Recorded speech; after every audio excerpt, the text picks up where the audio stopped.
Welcome to 52 Pickup, a podcast about the greatest comic you've never heard of. I am professional comic book expert Alex Jaffe, and joining me here for our 36th installment of this endeavor is the hardest working person in posting, Gita Jackson. That's 100% true. Nothing you've ever said about me has ever been truer than that. I work so hard and I post nonstop, literally incessantly. You're the James Brown of posting. I am. Get on up. Come on. How are you this evening? Oh boy. That's such a loaded question these days. How are you? How am I? I don't know. I don't want to think too hard about it. Okay. How are you in comics? Oh, I'm what have you been an reading? Embarrassment of riches. I've been reading some serious books recently, but on the side, I've been reading From Hell. Oh, baby! Yeah, the GOAT! That is such a good comic book. Alan Moore. Nobody does it like our guy, Alan Moore. Yeah, gun to my gut, I might call From Hell the best comic book ever written. It's just such a rich text. It is, I mean, definition of a rich text, right? Yeah. So many things going on, layered on top of each other. It is a fairly simple story, but the depth and complexity of the ideas it expresses, it's just endless. It feels like an endless text you can examine for basically your entire life. And I don't know if anyone can do it like him. I don't think so. I will say, as beneficial as they are to understanding what's going on, at this point, I would recommend staying out of the annotations unless you're ready for a Neil Gaiman jump scare, because he did a lot of the research for this book. No. I always do. This is how my process for reading something academically is read it with pure reaction, right? Take your own notes. Make your own observations. Have your own pure reaction that is and interpretation that is private to yourself. Then bring in exterior text, right, including course. author annotations. I'm talking third or fourth read here. Yeah. It will take me. I honestly try to resist reading author annotations and author interviews about any piece of media I interact with, view, watch, etc. Because the autobiography has a tendency to take over all interpretations and reads once you get that into your brain. That's so true. It's just more useful for me as a critic to just take something in and not even think about the person who made it. Even though that's hard with Alan Moore, because you just sit there and think, God damn it, you're so good. Like, fuck. Out in a fucking, shack in the middle of the woods, worshiping a snake god. Like, maybe we should all be doing that. I don't know. At least he's honest about it. We are all doing it, but at least he knows what he's doing. He knows exactly what he is doing. I saw people trying to cancel him for Lost Girls the other day, and it's just like, the fact that you think that this is pornography is why he made this comic. Right. He met his wife making that comic. You gotta put it in context. It's an expression of pure love. That is what that comic is. Pure love, and also the worship, pure worship of the divine feminine in a not sexist way, which is, I don't think many people can really pull that off. If you're off-put by it, maybe it's not for you. Not every comic is written for you. It's a skill issue. It really is. It really is. I suppose everything that everyone writes is just, there's no getting away from it being some kind of autobiographical. It's not the only thing we put into it, but we can't help but put something of ourselves in these stories he's written, which is why I have to ask, what does this space hero storyline that we're getting into say about Grant Morrison? I mean, this is a big space heroes issue. I was thinking that this issue when we read it, particularly because Animal Man is very literally autobiography in a big way. It is self-consciously autobiography in a huge way. And here you do see Morrison return to the aspects of Animal Man that made it so successful in a very teeny tiny way. And I don't know what it says about them. I do think it says something about their own nostalgia for their own work, if that makes sense. Returning to the well, trying to see what you can get back out of it.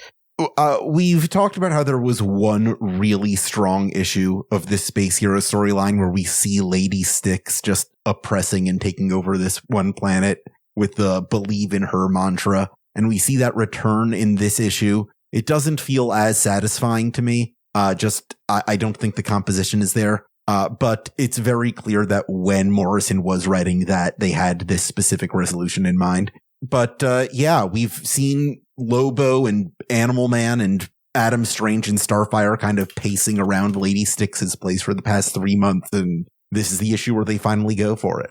It is one of the better space hero issues. Yeah. But it is not, the fact that this is one of the better ones reveals how mid they've all been. It feels like a comic I would pick up off the rack on any given week. It feels like it's a serviceable big superhero fight. Even in the liner notes, Keith Giffen laments the fact that they didn't really give this storyline the pacing to make it feel like it matters.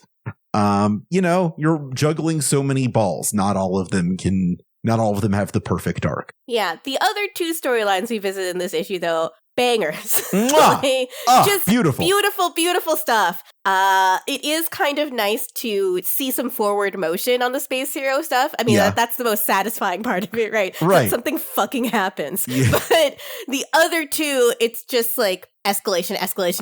It feels delicious. Yeah. Rife with incident. We sure are in the last leg of the series here. Everything's moving since the big rain. Do you want to talk talent? Let's talk talents, do it. Okay. We got Jamal Igle on pencils. Jamal Igle's just a really fantastic artist. He's done work on Supergirl and The Ray, and I've been reading his contemporary Firestorm run on my own time recently. It's just absolutely beautiful work. Gives me a new appreciation for that whole era of one of the hardest heroes to get into. Dude who can change atomic structures and his head's always on fire. Not an easy sell. Keith Champagne is on inks. Keith has done a lot of work with Jeff Johns in the past on Green Lantern and JSA. So he's an old hand, but mainly working on a Morrison story here. Our issue is called How to Win a War in Space. I guess it feels like a reference. If it is, I don't know what it's a reference to. I think it might just be a commentary on okay, how do we wrap this part of the story up? Let's just go for it.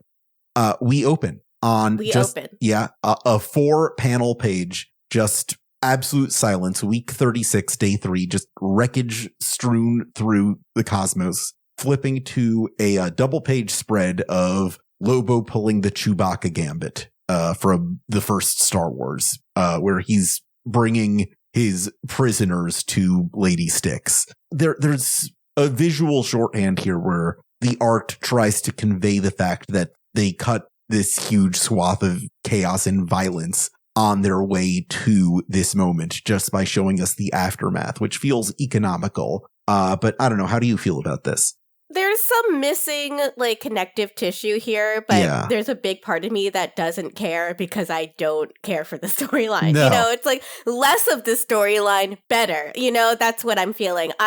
The A to B-ness is not clear. It really isn't clear, but it's also just it's all in a day's work for Frankenstein. Mm-hmm. Exactly. You don't actually have to show how they got there. And the only regret I have is that it's just not in service of getting us to a more impactful part of this story, a better climax here. But there are some fun parts, I will say, coming up. Yeah. I kind of like this scene where they finally come face to face with Lady Styx, and she's just kind of not even paying attention to them, gorging herself on this blood fountain on a dais in the middle of the throne room. Yeah, it kind of rocks. Yeah. I think all of the design of everything here, they're walking through a blood-strewn path with neon sinewy tubes connecting things to each other. Yeah. It's very gross and very fun, and I at least like to look at it while it's happening. But then the dolphin god that's been around them, the space dolphin, is translating for Lady Styx. Yeah. And the longer they stay in this environment,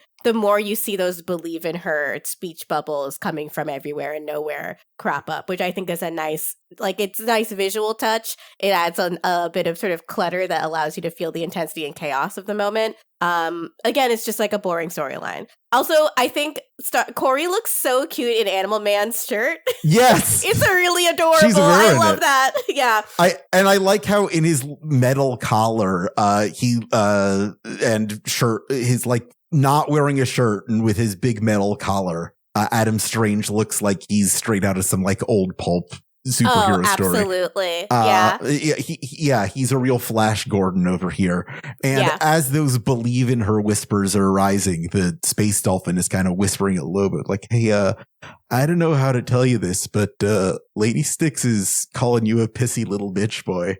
Yeah, this is the funnest part of this. It's like the dolphin is so regretful and so sad, and he's like, he's saying you're a dumb bitch and that you only chose pacifism because you would get your ass kicked if you fought me, and she's laughing and she's calling you a loser and say you pee your pants. And he's getting so mad. The fun part is seeing Lobo be Lobo. Like actual, the Lobo we all remember as Lobo. This is some Keith Giffen, Alan Grant-ass Lobo, where the space dolphin pushes him to the brink of just being the hyper toxic masculinity icon that he's been built into, just ripping the shit out of everybody.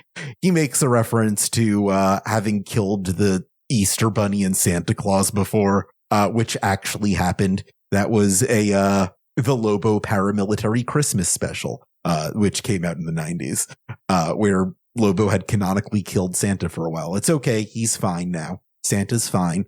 Yeah, they have a big fight. Pew, pew, pew, pew, pew. Takes up about half the issue. There's blood. There's lasers. In the midst of all the believe in hers, we get our big emotional denouement, which I think is supposed to land a lot harder than it actually does in this panel 4 of a 6-panel spread of Animal Man asserting what he believes in is his family, holding up a picture of his wife and children.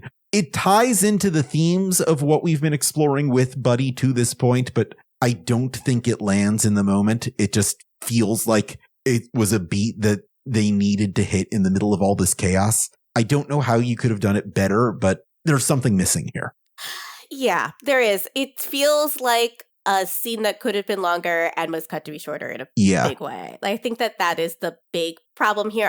It's going for that like overstimulation feeling that Morrison often brings to comics, where you feel like you've missed something, but in a way where like you're a child picking up a comic book from the grocery store and you don't recognize all the references. Yeah. But here it just like feels like you've missed something rather than being sort of satisfyingly overcluttered. The head of Ekron, which has been chasing them / allied with them this whole time, smashes through the window. Lady Styx dies, but also, which is very funny because we've been building up to this one threat this entire time, and she just fucking dies. It just fucking dies, and it's like, now what are they gonna do out there? She's gonna wander around again? Fuck! Yeah. Except they're down a Buddy. Buddy Baker is dying in Starfire's arms, and this is where I think what this gives Grant Morrison, what they're trying to do or say with this moment, this is where this comes up, right? First, that reference to "this is what I fight for" in a picture of his wife and kids, and then the delirious pointing back out at us. That Morrison will do this time and time again. This kind of thing also happens in the Zatanna issues of Seven Soldiers of Victory, where they reference to us the fact that we have desire, we the readers have desires that we project onto these heroes. And I suppose just the chance to write Animal Man again was the thing that Morrison wanted out of this, to give this whole series a feeling of we, the reader, are involved in the struggle of these heroes. Yeah. Just give that to every storyline, because in the next couple of little vignettes we'll read, these are heroes for whom we've become deeply attached, and for whom we are rooting for in the same way that Buddy says here, look, I can see them all, they're rooting for me. You bring up a good point here about how this plays a part in Morrison's thesis of the interaction between writer, reader, and fictive comic book character. It's something that we saw in Zatanna. It's something we saw in Animal Man. It's something we'll see again revisited in the Multiversity, which was their last big event. Not just that Ultra Comics issue where there's literally a manifestation of comics themselves urging you not to turn the page because it's your attention that brings crisis to these stories. And if we weren't reading, then everything would be fine. But it places that in the context of this issue where if Morrison didn't return to Animal Man would probably be okay right now. The fact that we keep coming back to these heroes who have these ends of their stories that they're not allowed to be finished. It's the same thesis as their Batman story. Batman's mission can never be over because there always needs to be another Batman comic. It's the same thing in, I think, there's another expression of this in Multiversity in the Pax Americana issue, which is kind of Morrison's meta commentary on Watchmen, along with some other things, where there's this scene where, Captain Atom, who is his Dr. Manhattan analog in that issue, dissects a dog to see how it works. And when he tries to put it back together, it's dead. He can't resurrect the dog. It's through the examination of these things we want to know better, we kill them. It's very clear that Morrison has a lot of deep connection for DC Comics. If they didn't, they wouldn't be here, but they have complicated feelings about the relationship they have with this universe at this point. Yes, I think also they have complicated feelings about their role as an architect of major aspects of this universe. Buddy Baker and the entire thing that they did with Animal Man, that was something they did as an incredibly young person, like a young adult who really thought that we were hot shit. Like, that is an uncomfortable thing to revisit much later in your life where you've accomplished a lot. Like, I have very complicated relationship to all the work that I've done as a younger writer. In that I remember the person that I was and the goals that I had and the things that I thought would satisfy me. And I also understand that I've reached many of those goals and I don't feel satisfied, right? Like, as a creative person, being able to have the privilege of just being able to go back to a world where you've made major contributions to, it's like a bittersweet feeling. I do think that's why you see then in this next part of the sequence, Buddy's wife on Earth in San Diego. It's a cloudy day. She's hanging up laundry and a tear comes to her eye. She knows something's happened. Right. Something sad and something uncomfortable, but also something human and real, which is loss. Evoking the first time we saw her in this book where she was also hanging up laundry and just perfectly hopeful and just resolute that she knew that Buddy Baker was coming home. Yeah, like the motions of the universe make sense. Yeah. And now suddenly they don't. Like, what role does Morrison have in that? What role do we, the readers, have in that via our desires? You know, this is a perfect transition into the next vignette in the episode. I think of it as television. Yeah. It's an episode. Next vignette in the issue, which is about our desire and also Renee's desire to not have Vic Sage die. We just don't want him to die. No, this is just straight up hardcore denial, this whole scene. It's extremely hard to read and hard to watch because we don't want to be here, but here we are. We got to deal with it. Vic Sage is in his hospital bed, looking worse than ever, barely stringing sentences together, just kind of making jazz references. I don't know where his brain is right now, but it's not here. I was hoping you'd be able to tell me what he's talking about, but it seems like he's just talking about stuff. Yeah. I think he's just like naming jazz songs that he knows. Wow. Yeah. That's rough. The most painful thing. So we start out in the hospital bed and Renee is trying to keep him company, checking, arranging the hair on his forehead, talking to herself about it. But the most painful thing, I think, is she keeps getting packages from Tot that contain flowers from down to Parbat that would have maybe been able to at least alleviate his pain and elongate his life. But when she opens the package, it's just sand inside. They don't survive outside of Nanda Parbat. And I just, what a potent representation of the hope you have for an ill relative when they're dying. Yeah, you'll just go to absolutely any length, hold on to the barest shred of hope. I gotta really highlight Jamal Eigel's work that he does on Renee's expressions through this scene. Her face is so painful. Yeah. This mixture of intense sadness and grief, where she's been for the whole series, by the way. But then on top of that, anger. And then on top of that, a stubbornness that is misguided. Right. So here in this hospital room, seeing the flowers that die as they get delivered to her, Renee Montoya has an incredibly bad idea. And on the very next page, Kate tells her, this is a really bad idea. Yeah, this is so sad. Yeah. Kate is so correct. She says something like, I just got you back into my life. I don't want to see you go again. You're going to be hiking with someone who, like, won't be able to make it on their own. The cold hike up to Nanda Parbat could kill you both. But Renee does not, she says that it's not denial, but defiance. And as a reader, it's just like, babe, those are the same two things. Yeah. She thinks she's saying something badass, but she's just not confronting the truth in front of her. And this whole scene just calls to mind, like, Greg Rucka is writing this whole series as a love letter to Dennis O'Neill's The Question. And I feel like here we're going back to even before the first issue. I'm going to drop a link to this in chat. This was the house ad that ran for Dennis O'Neill's Question series in the weeks leading up to its debut. Every issue that came out, you would see this big one-page ad for The Question with the inscription, he'll get to the truth or he'll die trying. Knowing what you did not know, that The Question would in fact die in the first issue. Wow. Yeah. That's beautiful. That's really beautiful. It's some great stuff what he's doing here. And so Renee kisses Kate goodbye. Kate just kind of lingers as she sees her doomed relationship fade away again because even if Renee comes back, there's no resalvaging what the piece that they cobbled together.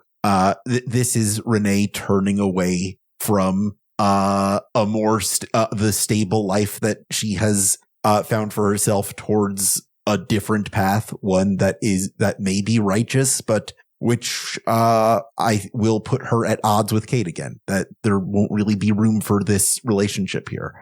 Yeah, it's like when you stop drinking, you do really replace that addiction with another. Like, Yeah. always. I just always remember when 9 Inch Nails came back after Trent Reznor kicked his many addictions, including alcohol. The 9 Inch Nails fans just refer to this period where Trent didn't have a neck because he got addicted to working out. And it's just like Neckless Trent. Now, in the absence of alcohol and like alcoholism, and also in the absence of the friend that helped her kick a lot of those things that were really self-destructive for her, what is she going to be addicted to? Well, she's addicted to saving Vic's life. Yeah.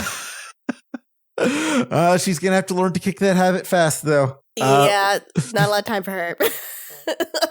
We get this very sweet one-page scene in Kahndaq where Osiris is sad that he killed a man. The Teen Titans don't want to be his friends anymore because he killed a man. Because he just fucking flew through a man and exploded him. Yeah. Guns everywhere. Yeah, the Teen Titans said they'd arrest him because he killed a man. I'm sad that I killed a man. But he says to Sobek, they hate us and they'll always hate us. And then Sobek gives him an apple and says, I don't hate you. And I bet there's no symbolism in that apple at all. Yeah. I bet it has nothing to do with the scene last issue where Skyman is talking to Natasha and being like, well, you can always trust me. You know, just a lot of nice, trustworthy supporting characters around here. Yes, exactly. That's so true. You don't have to suspect anything of them at all, and everything's going to be okay. And again, to Jamal Eigel's credit, this last panel, he draws Sobek with just like the sweetest expression I have ever seen on a crocodile, man. It really is. He looks so huggable right He's there. like Barney the dinosaur here. He does look like Barney the dinosaur. He looks so He looks so sweet. I love it. This is okay, I'll save my judgment for later. But this part, though, this is when I knew that 52 was going to be exactly my fucking shit. And I would say I knew that from the beginning because of Booster Gold's involvement. But this is when I was like, I just felt the fucking motor start running. You know, I love this scene. Take it away, much. Gita Pocket.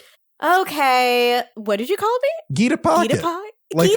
Like a pita pocket. No one's ever called me that before. That's so nice. That's maybe the first cute nickname I've ever gotten. I like that.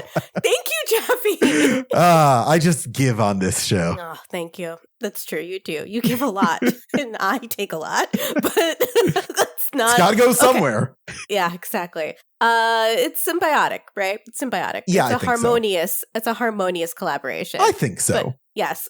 Week 36, day 7, we see the Time Master, Rip Hunter, and Supernova talking to each other in some kind of futuristic-looking environment. And they have artifacts from other characters who have power over time and space. And Rip Hunter is talking fucked up and backwards in a lot of different ways. And because he's frustrated because something's wrong with time and he can't exactly figure out how. Not even using Starman Staff, which always happy to see Starman Staff, I gotta say. Yeah, the cosmic rod. Don't call it that. I'm sorry. I forgot it was called that. Don't. Have you met my buddy Cosmic Rod? Oh my god. That's some guy with a fucking van that has a wizard airbrush on the side. Which, I don't know, these days more and more, I feel like the guy with a wizard van is probably the coolest guy you could ever talk to. Yeah, I'm feeling really Rit Vern about the wizard van guy.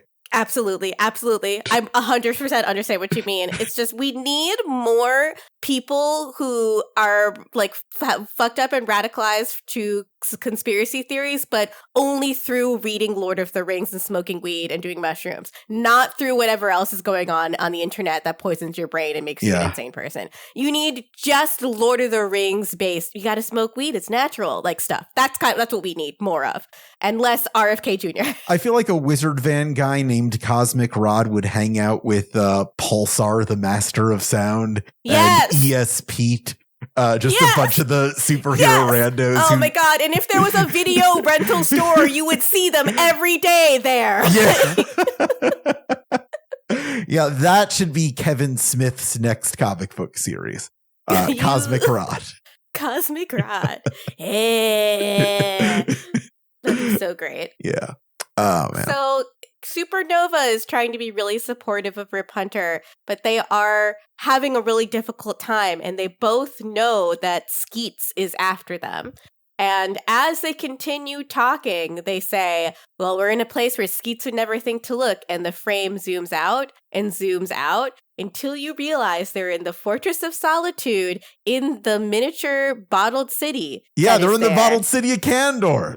They're in the bottled city of Kandor. But unfortunately, guess who's right outside? We zoom in just a little bit more, and there's Skeets. So good! I talked about the lack of satisfying panel composition during the big fight scene. All of it is here. All of the artistry is right here in this 3-panel sequence. It's really good. It's so good. It's really, really, really good. The Bottle City of Kandor twist is amazing because this is the other thing that Morrison like sort of gifts is sort of like everything's true. Let's just treat everything as true, right? Yeah. Bottle City of Kandor, is it canonical or not? We don't really know, but fuck it. It is. It is for the story. Ah, man. Well, that's everything we needed to know for issue 36, except for our backup. We're back to backups this week. And this week we're talking about one of the most confusing characters in comic book history. We're talking about Power Girl. What do you know about Power Girl, Gita? I love Power Girl, but I am aware that Power Girl, I don't really understand her character history or background, right? I love Power Girl because she is Supergirl, but as a woman, essentially. Yes. Right? This is a character that's no longer pubescent, no longer in the process of a coming-of-age story, but who is a fully realized adult woman and is sexual. I do also know that Power Girl over the years has been a symbol, both negatively and positively, of women's sexualization in comics. Her costume has a big keyhole cutout right at her cleavage, right? Mhm. And that keyhole cutout has been bigger and smaller over the years and meant more or less to the character over the years as well as to the readers. I also remember the big corny speech that people tried to use to justify the keyhole cutout, where she said something like, I left it empty because I thought I'd find a symbol to put there for people to believe in, but I never did. Doesn't explain why it's just a big fucking cleavage window instead of cloth. But that's a Jeff Johns story. I'm afraid. Oh, boy, good. There's a better explanation, but not my favorite explanation, in the ongoing Leah Williams series, where she's just like, I get sweaty. I need that way better. I need ventilation. I think like Power Girl wouldn't wear that costume if she didn't like how it looked. She just likes it. Listen, sometimes you want to serve body. That's fine. Her body's tea. It's okay. It's okay. It's literally fine if she's just like, I wore this because I want to be hot. That's fine. To that point, the artist on this 2-page backup is Adam Hughes, who is maybe the most well-known Western comic book cheesecake pinup artist. Like, what works about his cheesecake is that in the Quentin Tarantino-esque way, he thinks all women are beautiful, and then he demonstrates that in a way where I also want to get to know all these beautiful women. He worships the female body. Exactly. He loves women, and you can see that in every single stroke of his pen. I will say, he can't draw babies. Wonderful. He tries to draw Power Girl as a baby here. It does not work. And she looks like an adult woman. It's very funny. She just looks like an adult woman. Sucking her thumb in a big blanket. Yeah, but I genuinely just there's a cover he did of a Catwoman book. I think it's a very famous cover where she's at the police lineup and there's mascara raining down her face and her hair that is to me an iconic image of Catwoman on top of being a beautiful piece of cheesecake, because it understands the character and what makes her exciting, which is sexuality, the threat of violence, crime, and defiance in the face of oppression from the state. It's everything that Catwoman is, and the sexuality is a big part of it. I love his work. Adam Hughes covers were a big part of Greg Rucka's comic run, and it didn't feel incongruous with the fact that it was just so that in the internal matter of the book was just so deeply about feminism and just international politics. And also on the cover, you just had this big, beautiful woman who was more powerful than God.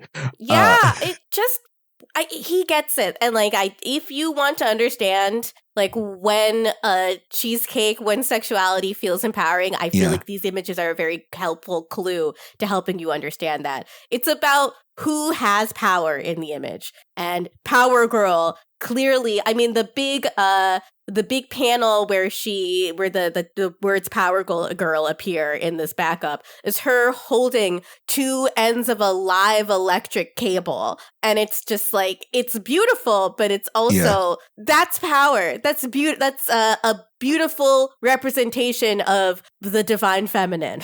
On the other hand, I've shown you the recent Action Comics cover where an artist just tried to get away with airbrushing Sydney Sweeney and calling it Power Girl, right? Stupid. You haven't shown that to me, but I believe it because I'm sure I've seen that fan cast also. Yeah. It's just that's not powerful because that's taking agency away from the real human being Sydney Sweeney. I think Sydney Sweeney should be allowed to kill 2 people per year. That's the fair. Way people are about her, that's fair, right? I think she could probably kill more, but let's keep it at 2. Yeah, one's not enough. No. You've got to demonstrate that she'll do it, and then also that she'll do it again. I'm going to drop this in the chat. I want to say, for the record, the artist whose name I am keeping out has denied that there was any influence here. But you take a look and tell me. No, that's Sydney Sweeney. That's just fucking Sydney Sweeney.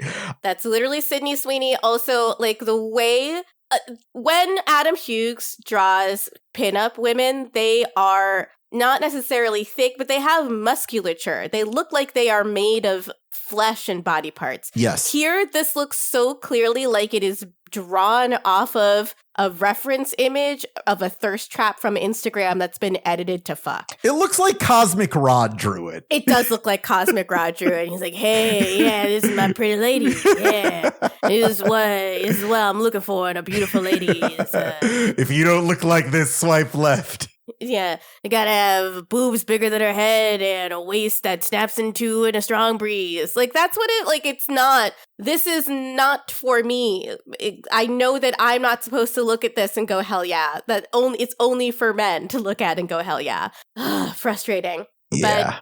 But this was around the time when this backup came out, when I remember DC Comics trying to be like, it's not, Power Girl's not sexist, but then not being able to articulate why or how. Yeah. Power Girl's deal is that she originated in the All-Star Squadron comics. A little before that, the All-Star Comics line, with Gary Conway, which was back before Crisis on Infinite Earths. There was basically two lines of comics, one taking place on the main Earth, one taking place on the Golden Age Earth, where the old heroes they didn't really use much anymore were still having their adventures, like Jay Garrick and Alan Scott. And the idea that Conway had was to introduce the concept of legacy to this Earth, which is kind of where the concept of the Justice Society as a legacy team starts. And one of the characters he introduced to that end was that world's equivalent of Supergirl.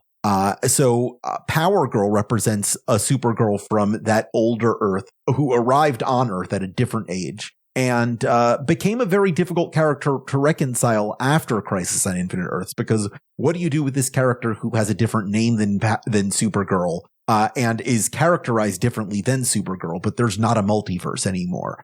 So it became kind of difficult for about 15 years to really talk about what her deal was. For a while, they tried to say that she was the descendant of the founder of Atlantis before it sank, who was sent into the future. And she was just brainwashed into thinking she was Kryptonian. I love that. Yeah. Let's bring that back. Run that one back for real quick. Jesus Christ. They tried really hard, huh? As much as we dunk on Jeff Johns, what I love about Power Girl's restoration of her backstory of being from Earth 2 is that it makes her a survivor of a lost world twice. First, she lost Krypton, and then she lost her entire universe. And trying to fold that into the boob window is corny, but there's something there about being so far disconnected from everything that was supposed to define you that you have no choice but to remake yourself in your own image, that Power Girl has that Supergirl really doesn't, because Supergirl is still very much connected to her Kryptonian heritage in a way that not even Superman is. It gives her a distinction from those two other narratives that are very similar to each other. And it also, I think, allows her to have fun, wacky hijinks in the way that Kryptonian, actual, super family Kryptonian characters aren't really allowed to have. Brings her, the Johns run did sort of bring her appealingly closer to a Carrie Bradshaw-esque archetype, which I think is the right move for that character generally. Because if Supergirl is a teenage girl, then this adult Superwoman is the representation of these young adult foibles in life, of discovering yourself as someone fully embodied into your power and how powerful you could be. And it's really Justin Gray and Jimmy Palmiotti and Amanda Connor who really bring that home in their 2009 Power Girl series. Absolutely, which is, I think, the best one. The high watermark. I think the best comic to come out of the Connor Palmiotti partnership. Yeah, I agree. Yeah. For more about this, I wrote an article for DC.com that I'm still really proud of called Everything You Wanted to Know About Power Girl But Were Afraid to Ask, where I framed the entire Power Girl conversation like having a talk with your kid. That's very funny. That's a good bit. I like that a lot. Yeah, we'll put a link in the show notes. One of my better pieces, I think. But yeah, that is this issue of 52. What was your favorite scene? There's a lot of good stuff going on here. I didn't want to say it while we were recording, but it's the Rip Hunter supernova scene is my favorite scene of this one. Yeah. Just because it's comic books, right? It's like the pure economy of writing and images. And also, I just love the bottle city of Candor. I think it's cute. I love it when it shows up. Yeah. Candor rules. Candor does rule. For me, I think that Renee Montoya scene in the hospital where you just see, like, not even ignoring the narration, you just see through her face that she is about to do something she absolutely should not do, but absolutely has to. There's no way she can keep on living with herself unless she makes this very, very bad choice that's just going to end up in grief for everybody.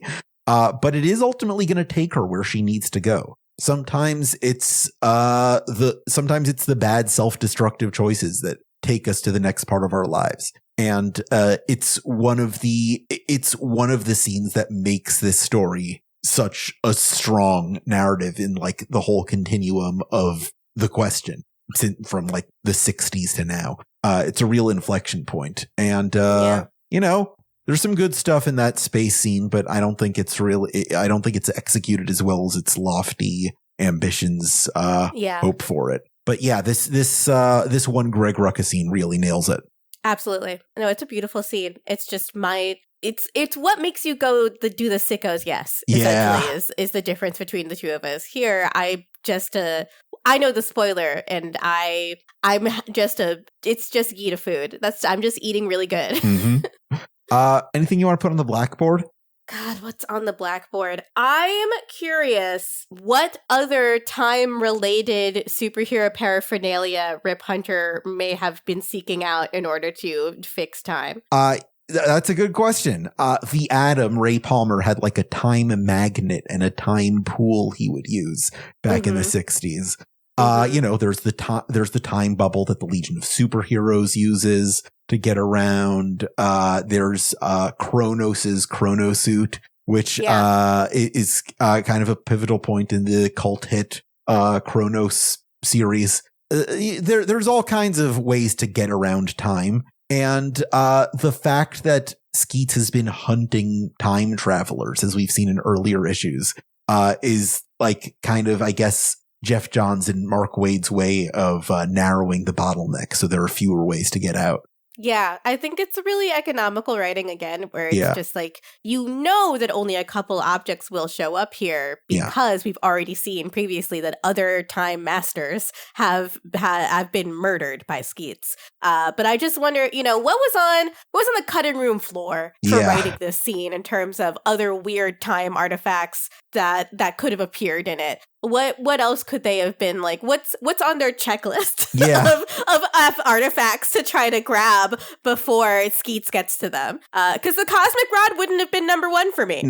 I think my favorite method of time travel in the history of DC Comics is that back in the Golden Age, Batman and Robin would have all of these time travel adventures. And the way they would go back in time is that they would just go see this guy who would hypnotize them into like projecting their minds back in time. And somehow that actually like worked. I can't explain how hypnotizing a person sends you back in time, but the adventures they went on were real for some reason.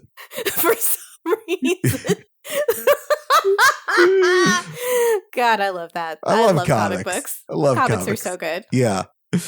Superman goes through time just by flying really fast. Listen, if you just think really hard, you can go back in time. Yeah. Don't worry about it. Just think real hard about it and it'll work. Yeah. Yeah, just do that and you'll go back in time. Just don't worry about it. Don't worry about it. Don't worry. You heard it here first. So what's on the blackboard for you? I don't have much to put on the blackboard. I'm just going to say that that one Wally Wood story that you might have heard about him drawing Power Girl's boobs bigger every time he drew him until an editor noticed what he was doing. That never happened. That's bullshit. It's something that he made up as like a joke at a convention party and people took it as truth. But like, if you actually go back and read those issues, there's absolutely zero evidence of that. So I know that's a popular piece of Power Girl trivia, but it's just not true. Yeah, that's pretty much it. I don't have a lot for the blackboard because I left it all on the table this issue. Put it all out on the court. do you want to get to the mailbag? Sure. Let's answer some freaking questions. I got some freaking questions this week. This one is from Violet, who says, hello, Alex and Gita. Do you have a favorite piece of DC-related lost media? Or if not lost, then something that's hard to access or hard to find? The lost 1967 Filipino film Batman Fights Dracula comes to mind for me. Been loving the bonus episodes. Everyone should subscribe to Aftermath. I agree with that. Aftermath.site/products. You should subscribe. Thank you. I'd like to ask you a broader question, Gita. Have you noticed that the kids, like Gen Z, are really fascinated with the concept of lost media in a way that, like, was not true for our generation? Yes, I think it partially is because of a broader awareness of the existence of lost media. Yeah? Yeah, where it's just like, and also high profile cases of lost media being found in their lifetimes. Everybody wants to be the one to find something. I think a better pursuit is actually to preserve the things that are in existence now. There's a great article by Chris Person on Aftermath about the one who is preserving media is you. You, instead of being worried about things that are lost and can't be found, make sure there is a backup of everything you've ever read or seen, especially stuff that's rarer and harder to find. I think, things like finding a full film reel of the full cut of Metropolis and finding actual cartridges of E.T. in the E.T. landfill. All these things are really sweeping, beautiful narratives, but let's remove the need for that narrative, right? In a world where so much media is being produced on a literal daily basis, hundreds and hundreds of hours of movies and television shows, short form media, comic books, video games, more stuff that you can ever possibly interact with in your life. Make sure to save the stuff that really matters to you, because anything could become lost media very easily, very quickly. I've got a few examples that come to mind. One really fascinating one is the Richard Donner cut of Superman 2. This came out in 2006 and 25 years after the film was released. Richard Donner, the original director of the first two Superman movies, was fired partway through the the production of Superman 2 because the Salkins wanted to bring up a comedy punch-up guy, and Richard Donner didn't think that was right for the tone. Richard Lester's version of the film is fine. In some places, it might be a little bit better than Richard Donner's, but Richard Donner's cut is overall the better version of that movie. And we probably never would have seen it if not for the movie Superman Returns, the Brandon Routh movie. When that came out, they wanted to use some old Marlon Brando Jor-El clips. And in order to negotiate the rights for that, they were also able to use all this used footage that they had for the original cut of Superman 2, and they were able to just put that out, and everybody was cool about it. And it was this thing that nobody ever expected to see that was suddenly just there for anybody to watch, and that was really cool for me. Another really cool one is there was this story that Jerry Siegel wrote in literally 1940, 2 years after the creation of Superman, called The K Metal from Krypton. Not only is this the first draft of what would be kryptonite, but very controversially, to the point that DC scrapped it and didn't want to publish it, and most of it was lost, and it just got what they had was shoved in a vault. What Jerry Siegel wanted to do was I'm tired of Lois Lane not knowing what Superman's deal is. Superman should he feels strongly about her. He should just come clean with her, and they could be partners in crime fighting. And that was what Jerry Siegel wanted to do, and DC was not happy with that idea. And then literally in 2003, 60 years later, the surviving art was cobbled together. John Bogdanove restored the art that wasn't finished. And we got this complete story that was Jerry Siegel's intended direction for Superman that we never got to see. Huh. Those are three very interesting examples. Yeah. Thanks. DC Legends is also, was mine just because it's got really just the book is just very interesting in terms of there's all this information about these characters that does not really exist in other formats. But it's also, I think that the thing about lost media is also that it appeals to the collector mindset, and I've tried to rid myself of that mindset over time. Oh, I'm sorry. What? Sorry, what are you talking about with DC Legends? Sorry, I was thinking about the fucking, have you ever seen this one sketch from that Mitchell and Webb book where they talk about the one method to being able to find scissors is by making a little cutting motion with your hands? This is what I do for some reason when I'm trying to say something. I make two little puppet hands with my hands, and that's what I'd hope will come out of my mouth. I was talking about the tabletop role-playing game. Oh, yes, the tabletop yes. The DC RPG books. Those are still out there. Yes. In fact, they're being reprinted for like their 40th anniversary. I had DC Legends here in my notes because there was this shitty DC Comics gotcha game on my phone that I played literally every day between 2016 and 2023. And then after 8 years, they just fucking pulled the plug. Yep, I had every character in that game. I had very funny. I had 205 characters in that game. I had Kite Man. You had Kite Man. That's beautiful. And now no one will be able to see your bounty. No! You can't brag about that anywhere. I can't. Only here. This is the only place I can brag about it. For some reason, I thought that tabletop game was called DC Legends, but that's just because every licensed tabletop game is called something like something Legends, something Arcana, something... Yeah, something like that, yes. Myths and folklore and saga. Yeah. But for a while, the DC Comics tabletop RPG game was out of print, and you could only find very expensive copies on eBay. But the other thing about lost media, especially corporate-owned lost media, is that it's not really lost. It's just like the rights owners don't see any way to make money off of it. So, is it lost media if it's something that was never made but was like pitched? I don't know the mechanics of lost media. No, I don't think that counts. That's like a Fallout Van Buren, right? Yeah. Where development was made on a Fallout 3 that was isometric, and there's a demo, and there's a lot of in-progress files and assets, enough to sort of put together a rudimentary version of the game. But that's not really lost media in that it didn't ever really exist. Yeah, there was an animated series that got pretty far in the 90s called Wonder Woman and the Star Riders, which was like kind of like a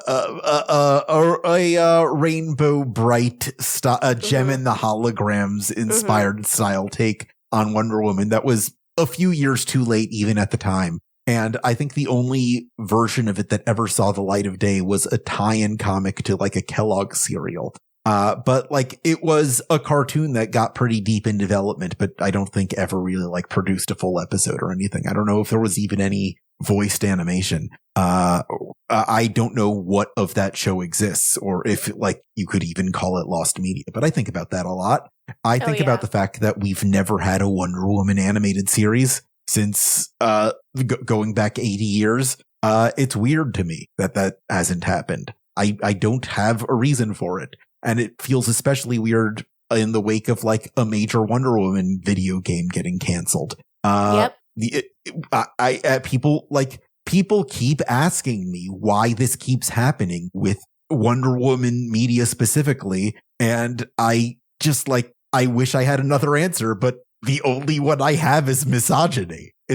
I think you're right. And I know that mostly what motivated the cancellation of that Wonder Woman game is bad economic theory and just economics in itself. But part of the reason why it's so easy for them to cancel that game in particular is sexism. Right. Like it just is. Projects fall apart all the time, and yet we still keep seeing Superman shit. We still keep seeing Batman shit. The Tiana television show from the Princess and the Frog, like expanded universe television show at Disney was so easy for them to cancel. Why do you think it was so easy for them to cancel Devil Dinosaur on the Disney Channel? You know, these are stories of women and Black women, and they see that as a fringe demo and not one they're going to make money off of. So easy to cancel it. One Catwoman movie tanks in 2004, and for 15 years it's taken as wisdom that you can't do a superhero movie with a woman in it. And if you actually watch that movie, you will understand it tanked for very different reasons. Yeah. like it being a bad, weird movie. Yeah. That's very sexist. Yeah. That had nothing to do with Halle Berry and everything to do with Pete Hoff. Here's a question from William B. Would the approach the video game Smite took towards the goddess Isis work for Isis in DC Comics? Smite features literal gods and ended up renaming Isis to Eset, another pronouncing/reading of her ancient Egyptian name to avoid the awkward connotations. Does Eset not sound superhero-y enough? What I would like to ask is what about the character Isis do you think is worth preserving? The main thing that is worth preserving is the idea of the Black Marble family, right? And in that case, you could go with so many other Egyptian gods and just elide this entirely. And I think that might be a better strategy than resurrecting a character that has a lot of baggage. Yeah. You could go with like Bastet and give Black Adam a cat girl wife. Yeah, there's a lot of options here, especially because it is strictly Egyptian, but Black Adam is kind of Pan-African in a big way. Yeah. You could go... Well, he has been since Jeff Johns. Yes. There's a world in which the Black Marvel family is not just Egyptian gods, but a Pan-African multicultural approach to the character in the same way that Wakanda is, right? Where it's not, there's one god from Egypt, but then there's other gods from other African nations. Hanuman is there too. Yes. You see, you're picking up what I'm putting down. Where just like in the regular non-Black Marvel family, the gods that are referenced that, they have the powers of come from a lot of different pantheons, right? King Solomon is there for some reason. Yeah, they got the fucking Bible in there and shit. Like, you don't have to. The idea, I think you gotta think with portals, right? Don't limit yourself. You could go anywhere with this idea, and it would be fucking cool. And you don't need Isis, which again, just like that character in general, there's baggage there, right? Her name is Adrienne. There's a lot of things about her that don't make sense. And she's great in this specific story, but that doesn't mean that we can't approach the idea of a Black Marvel family from a lot different angles. Yeah. Give Black Adam another wife, I'll say. He can love again. He can love again. He's like the epic love story aspect of his character really works, and you can just try it again. One more question from Brandon F. Hi, Gita and Alex. I hope you're all doing well. Do you listen to music when you read comics? If so, what's your jam? Usually I listen to the film soundtracks because vocals can distract me. For most of DC, I personally tend to stick with Michael Giacchino's The Batman score and John Williams' Superman, but it can depend on what I'm reading. Take care. Oh, thank you. I will take care. I'm going to take the most care I can. Do you have an answer for this? Because I have a complicated answer. I also have a complicated answer. Fuck. Yeah. Damn it. We can both have complicated answers. I would say in ideal circumstances, my answer is no.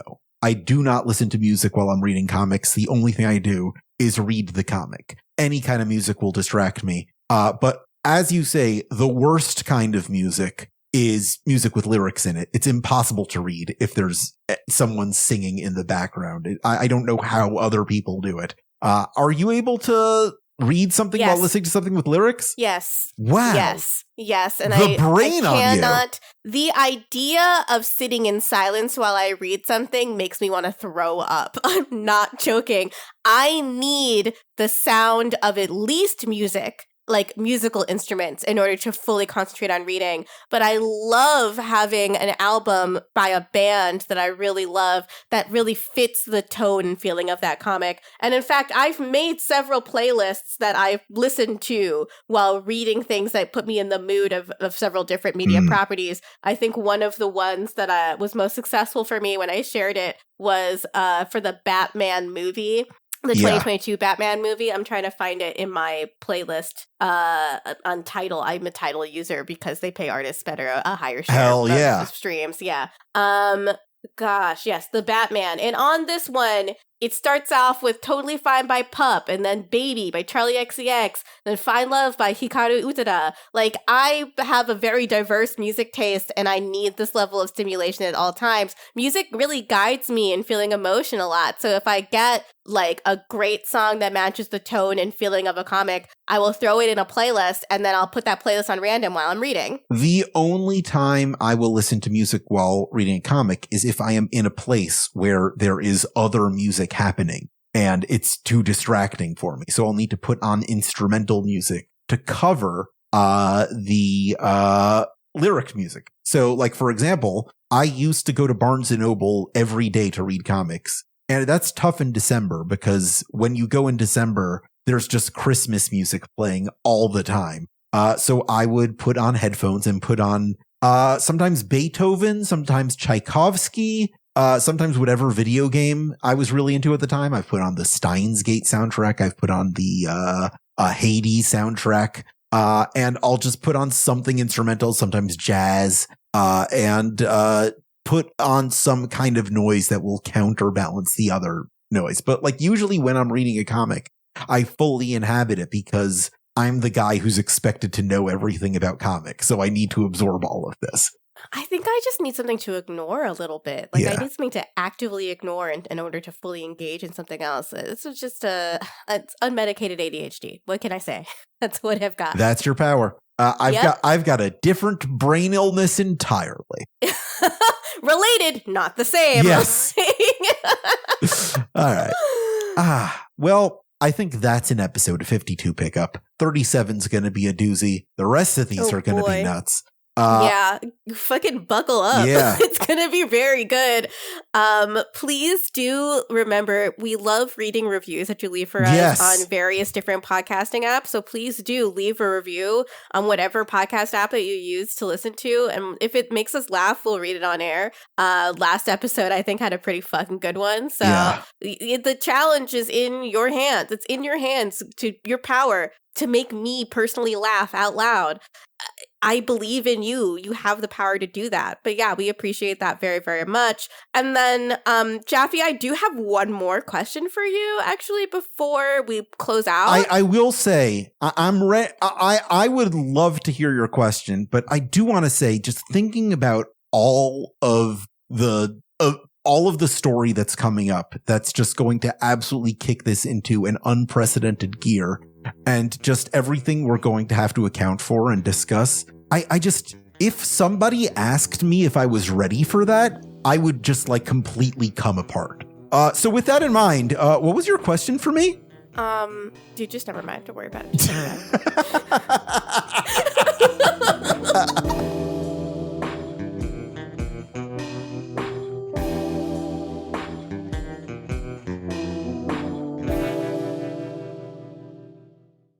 "52 Pickup" is an Aftermath production created by Gita Jackson and Alex Jaffe and edited by Esper Quim, with original music by John Aaron.